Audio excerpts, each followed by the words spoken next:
లోకాలని కూడా గజ గజ వణికించేస్తున్నాడు. వీడికి తోడు వాడి ఇద్దరి సోదరులు కూడా, విషంగుడు విశుక్రుడు కూడా.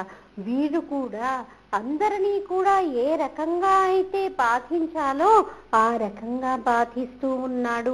మరి వీడి బాధలకి తాళలేకపోతున్నారు అందరూ కూడా.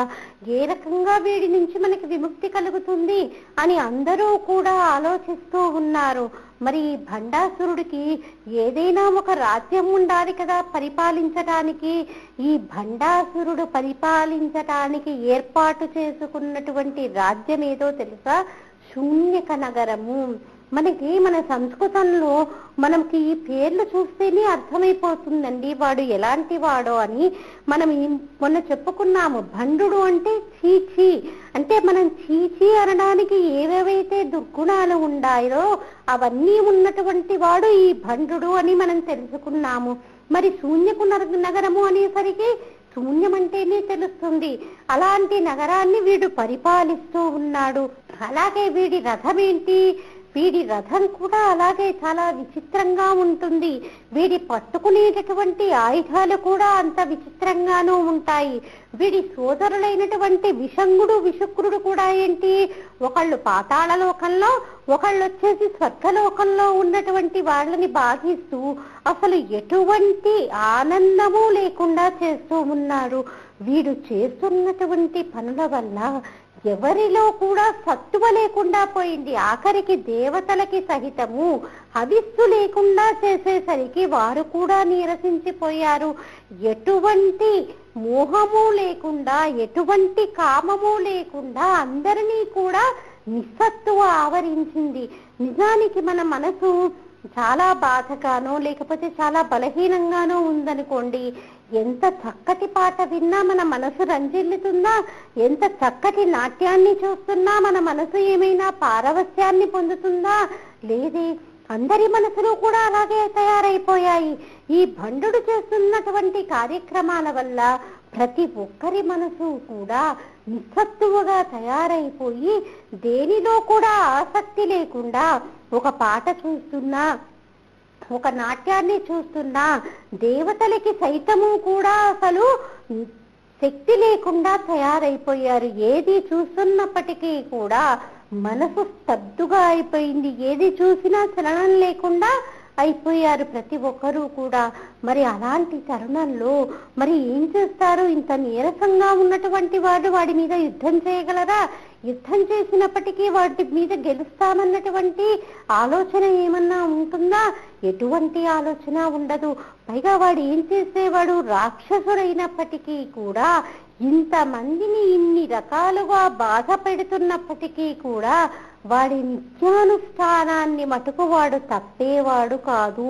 అంటే మనం కూడా నేర్చుకోవలసింది ఏంటి? వాడు ఎప్పటి వరకు అయితే తన నిత్యానుష్ఠానాన్ని వాడు తప్పకుండా ఉన్నాడో వాడి శక్తి సన్నగిల్లకుండా దేవతలు ఇలా బలహీనపడుతూనే ఉన్నారు. అందుకని దేవతలందరూ కూడా ఏం చేశారు? బ్రహ్మగారి దగ్గరికి వెళ్ళారు. బ్రహ్మగారి దగ్గరికి వెళ్ళి, అయ్యా, ఈ భండుడి వల్ల చాలా ఇబ్బందులు పడుతూ ఉన్నాము. వీడు వాడి రాజ్యాన్ని ఇలా పరిపాలిస్తూనే, వాడి నిత్యానుష్ఠానం వాడు చేస్తూనే తన రాజ్యంలో ఉన్నటువంటి ప్రజలందరి చేత కూడా నిత్యము కూడా శివారాధన చేయిస్తున్నాడు, అభిషేకాలు చేయిస్తున్నాడు, యజ్ఞయాగాది క్రతువులు చేయిస్తున్నాడు. దానితో వాడికి మరీ బలం పుంజుకుంటూ ఉన్నాడు. కాబట్టి ఏమి చేయాలో తెలియనటువంటి అయోమయ పరిస్థితుల్లో మేము ఉన్నాము. దీనికి తరుణోపాయం చెప్పండి అనగానే ఒక్కసారి బ్రహ్మగారు కూడా తన బుర్రగోక్కొని, ఇలా కాదులే, మన వల్ల కాదు, కానీ మనం ఆ విష్ణుమూర్తి దగ్గరికి వెళ్దాము అని ఆ విష్ణుమూర్తి దగ్గరికి వెళ్ళి వారి యొక్క గోడులంతా కూడా చెప్పుకున్నారు. చెప్పుకోగానే ఆ స్థితికారకుడైనటువంటి విష్ణుమూర్తి ముందుగా భండు ఇక శక్తి పుంజుకోకుండా చెయ్యాలి అని ఆయన ఏం చేశాడు? ఒక్కసారి కనులు మూసుకొని ఆ జగన్మాతని ధ్యానం చేసి చెయ్యగానే ఆ విష్ణు స్వరూపంలో నుంచే ఒక అందమైనటువంటి స్త్రీమూర్తి ఉద్భవించింది. ఆ ఉద్భవించినటువంటి స్త్రీమూర్తి ఆ యొక్క భండు తిరిగేటటువంటి ఉద్యానవన పరిసర ప్రాంతాలలో హొయలు పోతూ తిరుగుతూ ఆ భండుడికి కనిపించి ఆ భండుణ్ణి మోహంలో పడవేసింది. నిత్యము సూర్యోదయానికి పూర్వమే అభిషేకం చేస్తూ యజ్ఞ యాగాది క్రతువులు చేసేటటువంటి ఆ భండుడు ఈ యొక్క అందమైనటువంటి స్త్రీ మోహంలో పడిపోయి నిత్యము కూడా భోగాలలో తేలియాడుతూ ఉన్నాడు. అలా నిత్యము భోగాలలో తేలియాడుతూ తాను చెయ్యాల్సినటువంటి అనుష్ఠానాన్ని మరిచిపోయాడు. ఎప్పుడైతే రాజుగారు ఇలా ఎప్పుడూ ఈ స్త్రీ యొక్క మోహంలో పడి ఆ భోగాలలో తేలియాడుతూ ఉన్నాడో ప్రజలు కూడా ఒకళ్ళ తర్వాత ఒకళ్ళు వాళ్ళు కూడా వాళ్ళు నిత్యం చేయాల్సినటువంటి అనుష్ఠానాన్ని వాళ్ళు కూడా మర్చిపోయారు. ఇప్పుడు ఈ భండుడికి ఎవరి మీద ధ్యాస లేదు, ఒక్క స్త్రీ మీద తప్ప. దేవతలందరూ ఏం చేశారు, విష్ణుమూర్తి సహాయంతో విష్ణుమూర్తి చెప్పగా అందరూ కూడా బ్రహ్మాండం చివరి వరకు వెళ్ళిపోయారు. బ్రహ్మాండం చివరి వరకు వెళ్ళిన తర్వాత విష్ణుమూర్తి ఆజ్ఞాపించగా బ్రహ్మాండము పైన ఒక చిన్న రంధ్రం చేశారు. బ్రహ్మాండం అవతలి వైపుకి వెళ్ళాలి, ఎందుకంటే ఇక్కడ ఉంటే ఆ శక్తి సరిపోదు. బ్రహ్మాండం అవతలి వైపుకి వెళ్ళి మనము ఆ పరమశివుణ్ణి ధ్యానం చెయ్యాలి అని ఆ బ్రహ్మాండం చివరి వరకు వెళ్ళి ఆ పై కప్పుని పగలగొట్టారు. పై కప్పుని పగలగొట్టి అందరూ కూడా ఆవలి వైపుకు వెళ్ళేసరికి అక్కడ బ్రహ్మాండమైనటువంటి వెలుగుతో జ్యోతి స్వరూపం ఒకటి కనిపించింది. ఆ జ్యోతి స్వరూపము ఎలా కనిపించింది, అందరూ కూడా శంభుడి గురించి కదా వాళ్ళు ఈ యొక్క ప్రయత్నం అంతా కూడా చేసింది. జటాజూటంతో మెడలో నాగాభరణాలు వేసుకొని చేతిలో త్రిశూలంతో ఆ శంభుడు కనిపించాడు. పక్కన అమ్మవారు శక్తి స్వరూపిణి అయి ఆ తల్లి కనిపించింది. మరి ఆ ఇద్దరూ కూడా అలా కనిపించేసరికి అందరూ కూడా ఒక్కసారి నమస్కరించి విషయాన్నంతా కూడా విశదీకరించారు. ఈ భండుడి వల్ల వాళ్ళు పడుతున్నటువంటి కష్టాలన్నీ కూడా చెప్పగానే మరి ఆ పరమశివుడు ఏం చేశాడు, వెంటనే మనం ఇప్పుడు ఒక యజ్ఞం చేద్దాము. ఈ హోమం చేయడానికి ఇలాంటి హోమం కాదు, ఇది మహాయజ్ఞము. కాబట్టి ఈ యజ్ఞాన్ని చేస్తున్నటువంటి వారెవరు, పరమశంకరుడు.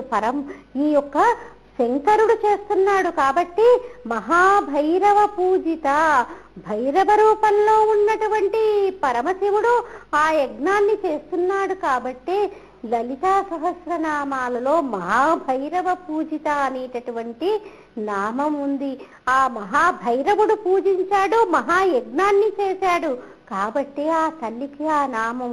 మనం ఈ లలితా అమ్మవారి గురించి తెలుసుకుంటూ ఉంటే ఆ నామాల ప్రాశస్త్యం కూడా మనం తెలుసుకుంటూ ఉంటే ఒక్కొక్క నామం మనం పలుకుతూ ఉంటే నిజానికి చాలా ఆనందం కలుగుతుందండి. ఓహో, ఆ మహాభైరవుడు యజ్ఞం చేశాడు కాబట్టి మహాభైరవ పూజిత అన్నటువంటి నామం అవును కాబట్టి అని మన మనసులో ఒక్కసారి ఆ పరమశివుడు యజ్ఞం చేస్తున్నటువంటి దృశ్యము కదలాడి తీరుతుంది. కాబట్టి మనము అర్థం తెలుసుకొని కనుక ఒకసారి లలితా సహస్రనామాలని మననం చేశామా, మనము 1, 2, 3, 4, 5 నామాల వరకు వెళ్ళగలుగుతామేమో. తర్వాతి నామాలు చదవటం మనకి కష్టమైపోతుంది. ఎందుకు, ప్రతి నామానికి కూడా దాని యొక్క అర్థం మనకి స్ఫురణలోకి వచ్చి మన మనసులో ఆ యొక్క దృశ్యం కదలాడుతూ ఉంటే నిజానికి మనసు ఆనంద పారవస్యాన్ని పొంది తీరుతుందండి. అందుకని ఆ యొక్క పరమశివుడు ఏంటి, నేను ఇప్పుడు యజ్ఞాన్ని చేస్తున్నాను, మీరందరూ అక్కడ కూర్చొని చూస్తూ ఉండండి అనగానే దేవతలు ఏం చేశారు, అమ్మో ఆ పరమశివుడు ఆ మహాభైరవుడు మనకందరి కోసం యజ్ఞాన్ని చేస్తున్నాడు కాబట్టి మనం కూడా ఏదో తోచిన సహాయం చెయ్యాలి కదా అని దేవతలందరూ ఏమన్నారు, మేము మీకు ఏమైనా సహాయం చెయ్యగలమా అంటే నేను అవసరం వచ్చినప్పుడు మీ సహాయాన్ని అడుగుతాను, కాబట్టి మీరు మీ సహాయాన్ని అప్పుడు చేతురు గాని అని ఆ పరమశివుడు ముందుగా ఏం చేశాడు, మనకి సప్త సముద్రాలు ఉంటాయి వరుసగా. ఈ యొక్క సప్త సముద్రాలలో ఏదైతే అడుగున ఉందో ఆ సముద్రాన్ని పూర్తిగా ఎండగట్టేశాడు. అంటే ఒక సముద్రముని ఎండగట్టడం అంటే చూడండి మాటలా, అది ఒక సముద్రాన్ని ఎండగట్టి ఆ ఎండగట్టినటువంటి సముద్రాన్నంతా కూడా ఒక హోమగుండంగా మార్చారంటే ఎంత పెద్ద యాగమో మీరు ఆలోచించండి. అందుకే మహాయాగ క్రమారాధ్య మహాభైరవ పూజిత అన్నటువంటి నామం ఆ తల్లికి రావడానికి కారణం అదే. మహాయాగం, అది మామూలు యాగం కాదు, మహాయాగము. మహాయాగ క్రమారాధ్య మహాభైరవ పూజిత, ఆ మహాభైరవుడితో పూజింపబడినటువంటి తల్లి ఆ తల్లి. ఆ హోమగుండాన్ని తయారు చేశాడు. హోమగుండాన్ని తయారు చేసేసరికి మరి సముద్రమంతా ఎండిపోయింది కదా. ఎన్నో రకాలైనటువంటి వృక్షాలు, చెట్లు, చితుకులు అన్నీ కూడా ఆ హోమగుండంలో పడి ఉన్నాయి. మరి ఆ హోమగుండంలో పడి ఉన్నటువంటి ఆ యొక్క వాన్ని కూడా వెలిగించడానికి ఏం కావాలి, అగ్ని కావాలి. అగ్ని కావాలి కాబట్టి పంచభూతాలలో ఒకడైనటువంటి అగ్నిదేవుడు అక్కడే ఉన్నాడు. ఎప్పుడైతే ఒక సముద్రాన్ని అడుగున ఉన్నటువంటి సముద్రాన్నంతా కూడా ఎండగట్టి హోమగుండాన్ని తయారు చేసి చితుకులన్నిటినీ కూడా పేర్చాడో వెంటనే అగ్నిదేవుడు చాలా బలహీనపడిపోయారని చెప్పుకున్నాం కదా మనం దేవతలందరూ కూడా. కాబట్టి ఆయన వణుకుతూ నీరసంగా అగ్నిదేవుడు అక్కడికి వచ్చి, మహాదేవ నన్ను వెలగమంటావా అంటే, నువ్వే ఇంత నీరసంగా ఉన్నావు, ఇంత నీరసంగా ఉన్నటువంటి నువ్వు అగ్నిని వెలిగిస్తే ఈ హోమం పూర్తవుతుందా? కాదు కాదు, అది నీ వల్ల కాదు, నీతో ఇప్పుడు పని లేదు, కాబట్టి నువ్వు వెళ్ళిపో అని చెప్పగానే అంతే నీరసంగా ఆ అగ్నిదేవుడు వెనక్కి వెళ్ళిపోయాడు. అప్పుడు పరమశివుడు ఏం చేశాడు, వెంటనే తాను నిటారుగా కూర్చున్నాడు. అడుగున ఉన్నటువంటి మూలాధార చక్రము, స్వాధిష్టాన చక్రము, సహస్రార చక్రము, వీటన్నిటి నుంచి ముందుగా మూలాధార చక్రం నుంచి అగ్నిని ప్రజ్వలింపచేశాడు. అగ్నిని ప్రజ్వలింపచేసి సహస్రారం, మూలాధారము, స్వాధిష్టానము ఇలా వస్తూ వస్తూ చక్రాల గుండా, 5 చక్రాల గుండా వస్తూ ఎప్పుడైతే ఈ యొక్క జ్ఞాననేత్రము ఆజ్ఞాచక్రం దగ్గరికి వచ్చిందో, పరమశివుడికి ఉన్నటువంటి సౌలభ్యం ఏంటండి, ఆయన యొక్క ఆజ్ఞాచక్రంలో 3వ కన్ను ఉంటుంది. ఆయన యొక్క ఆజ్ఞాచక్రంలో 3వ కన్ను ఉండేసరికి మూలాధార చక్రం నుంచి వచ్చినటువంటి అగ్ని ఆ యొక్క ఆజ్ఞాచక్రం గుండా శివుడి యొక్క 3వ కంటి ద్వారా ఆ యొక్క చితిని రగిల్చింది. ఆ హోమగుండంలో ఉన్నటువంటి చితుకులని అది రగిల్చింది. ఆ విధంగా అగ్నిని ప్రజ్వలింపచేశాడు. కాబట్టి ఆ తల్లి చిదగ్నిగుండ సంభూత అయింది. చిదగ్నిగుండ సంభూత అంటే మనకి ఇప్పుడు అర్థం తెలిసిన తర్వాత మనకి ఎంత ఆనందం కలుగుతుంది. ఓహో, అమ్మవారిని చిదగ్నిగుండ సంభూత అనడానికి కారణమదా, పరమశివుడు ఎంతో నిష్టగా కూర్చొని తన యొక్క మూలాధార చక్రం నుండి ప్రజ్వలింపచేసినటువంటి అగ్ని తన యొక్క ఆజ్ఞాచక్రం ద్వారా 3వ కంటి నుంచి వెలువడినటువంటి అగ్ని ద్వారా వెలిగినటువంటి చితుకులు. కాబట్టి ఆ తల్లి చిదగ్నికుండము నుంచి ఉద్భవించినటువంటి తల్లి అని మనకందరికీ కూడా అవ్యాజమైనటువంటి అనుభూతి కలుగుతోందా లేదా? అలా ప్రజ్వలింపజేసిన తర్వాత మరి వాటికి హవిస్సు ఇయ్యాలి కదా. హవిస్సు ఇయ్యాలంటే ఇంత మహాయజ్ఞానికి హవిస్సు ఇస్తారండి. మామూలుగా మనం ఏదన్నా చిన్న హోమం చేసుకుంటూనే ఒక 10 కిలోల ఆవుని తెచ్చుకుంటామేమో. మరి ఇది మహాయాగము. ఈ మహాయాగానికి ఇచ్చేటటువంటి హవిస్సు ఎలా ఉంటుంది? తృక్కు శుభం అంటే ఏంటి? మనము యజ్ఞయాగాది క్రతువులు చేసేటప్పుడు చిన్న చెక్క గరిటెల్లాంటివి పట్టుకొని మనకి కర్తలు ఏం చేస్తుంటారు, హోమగుండంలో నెయ్యి వేయిస్తూ ఉంటారు. వాటిని సుక్కు శుభం అంటారు. అంటే 2 చెక్క గరిటెలు అనుకోండి మనకు అర్థం అవడానికి. అలాంటి వాటిని పట్టుకున్నాడు, చాలా పెద్దవి. ఎందుకంటే ఇది మహాయాగం కాబట్టి ఆ సుక్కు శృవాలు కూడా చాలా పెద్దవిగా ఉన్నాయి. చాలా పెద్దవిగా ఉన్నటువంటి వాటితో ఏం చేశాడు, మనం ఇందాక సప్త సముద్రాలని చెప్పుకున్నాము. ఈ సప్త సముద్రాలలో అడుగున ఉన్నటువంటి సముద్రాన్ని ఆయన ఎండగట్టేశాడు. ఇంకా పైన ఎన్నున్నాయి? 6 సముద్రాలున్నాయి.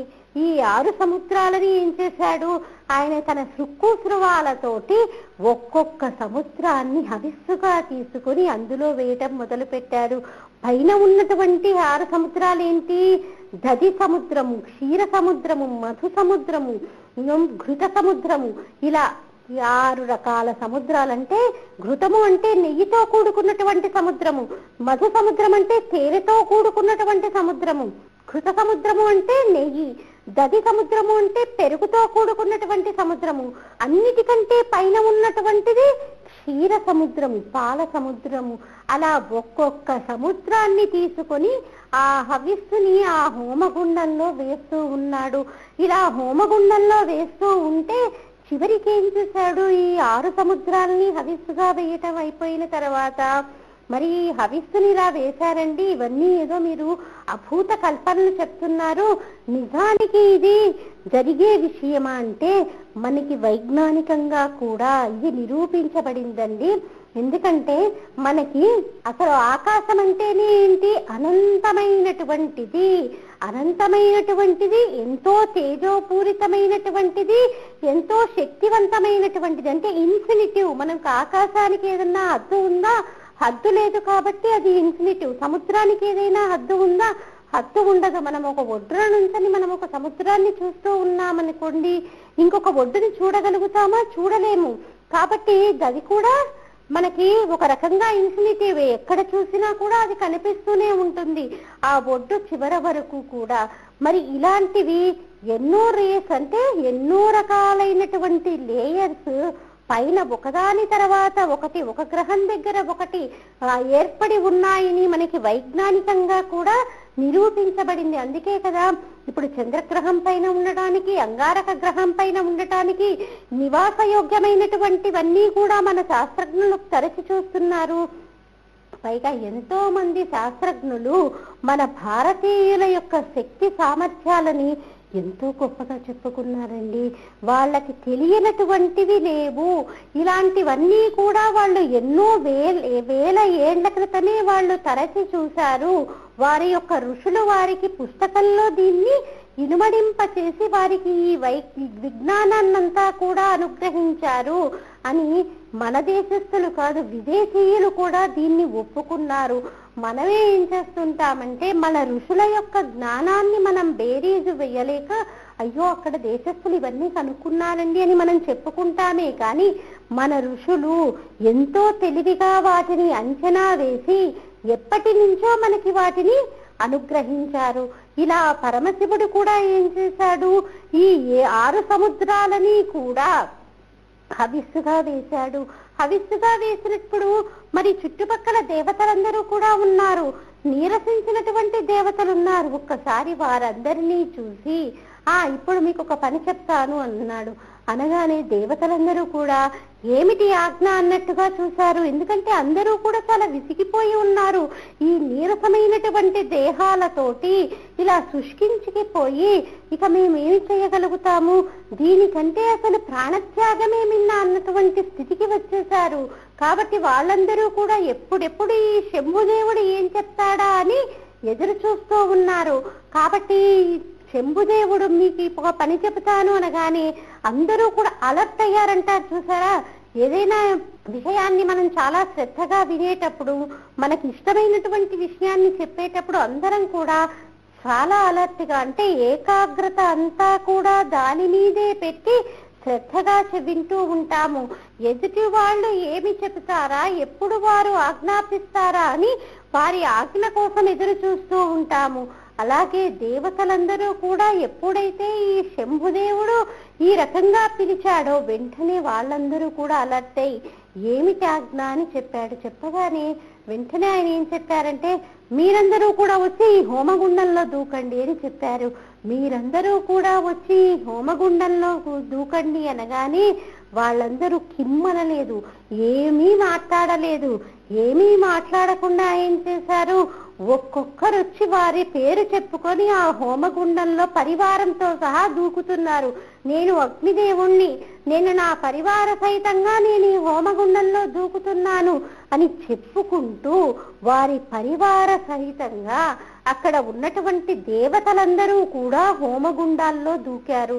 మనకు ఒక ఆలోచన వస్తుంది, పోనీ హవిస్సు కోసం 6 సముద్రాలని తీసుకున్నాడండి పరశంభుడు, మరి ఈ యొక్క దేవతలందరినీ హోమగుండంలో దూకమనడం ఎందుకు అన్నటువంటి సందేహం వస్తుందా రాదా? దేవతలందరినీ కూడా హోమగుండంలో దూకమనడానికి కారణం ఏంటి? వాళ్ళందరూ నీరసించి ఉన్నారు, శుష్కించి ఉన్నారు. మరి ఇలా శుష్కించినటువంటి వారు, నీరసించి ఉన్నటువంటి వారు దేనికైనా పనికి వస్తారా? నిస్సత్తువ ఆవరించి ఉన్నటువంటి వారు దేనికి పనికిరారు. కాబట్టి వీళ్ళని ఏంటి, మళ్ళీ నేను తేజోవంతులుగా చెయ్యాలి, వీరిని నేను తేజోవంతుల్ని చేస్తేనే కానీ ముందు ముందు జరగాల్సినటువంటివన్నీ కూడా సరిగ్గా జరగవు అని దేవతలందరినీ ఆయన దూకమన్నాడు. పైగా ఏంటి, మనం ఒక్కొక్కరం ఒక్కొక్కళ్ళ పేరు చెప్పుకుని వారి పరివారంతో సహా అందులో దూకుతున్నాము అంటే ఒక రకంగా మన అహంకారాన్ని మనం వదిలిపెడుతున్నాము. మామూలుగా అయితే ఎవరన్నా దూకమంటే మనం దూకుతామా? దూకమే.